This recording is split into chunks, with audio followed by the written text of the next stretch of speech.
Hi friends, ఈరోజు ఈ వీడియోలో పెన్షన్ రీవెరిఫికేషన్ గురించి చాలా ముఖ్యమైన సమాచారం చెప్పబోతున్నా.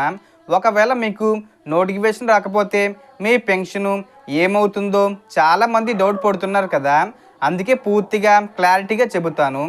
సో మీరు మీ పెన్షను రీవెరిఫికేషన్ చేయించుకోకపోతే మీకు నవంబర్ నెల పెన్షను ఆగిపోయే అవకాశం ఉంటుంది. సో కాబట్టి ఏం చెయ్యాలి ఏంటి, దానికి సంబంధించిన పూర్తి ఇన్ఫర్మేషన్ ఈ వీడియోలో తెలుసుకుందాం. అండ్ వీడియో మీ నచ్చితే లైక్ చేసి షేర్ చేసి సబ్స్క్రైబ్ చేసుకోండి ఫ్రెండ్స్. సో ఏమాత్రం లేట్ చేయకుండా వీడియోలోకి వెళ్ళిపోద్దాం. సో ప్రస్తుతం ప్రభుత్వం రీఅసెస్మెంట్ ప్రక్రియ మొదలుపెట్టింది. అంటే పెన్షన్ తీసుకుంటున్న ప్రతి ఒక్కరికి నోటీసులు ఇవ్వడం జరుగుతుంది. కానీ చాలామందికి ఇంకా లెటర్లు రాలేదు. వాళ్ళు మాకు నోటీసు రాలేదు కదా, ఎందుకు వెళ్ళాలి అని అడుగుతున్నారు.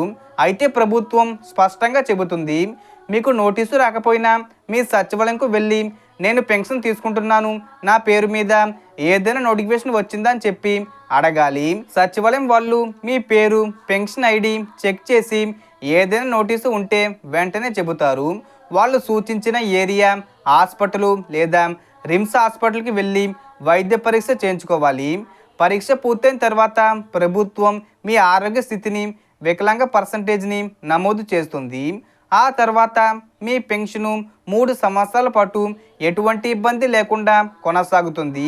కానీ మీరు ఈ ప్రక్రియ చేయకుండా ఉంటే మీరు రాలేదు కాబట్టి మేము ఆపేశాం అని సింపుల్గా చెబుతారు. అప్పుడు మళ్ళీ పెన్షను రీయాక్టివేట్ చేయించుకోవడానికి చాలా తిప్పలు పడాలి. సో నవంబర్ నెల పెన్షన్లు కూడా ఆగిపోయే అవకాశం ఉంటుంది. వెంటనే వెళ్ళి రీవెరిఫికేషన్ చేయించుకోండి. ముఖ్యంగా వికలాంగులు, అనారోగ్యంతో ఉన్నవారు మేము వెళ్ళలేము అని అనకండి.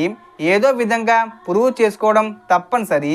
లేకపోతే మందుల ఖర్చులు, ఇంటి అవసరాలకు వచ్చే పెన్షన్ మొత్తం ఆగిపోతుంది.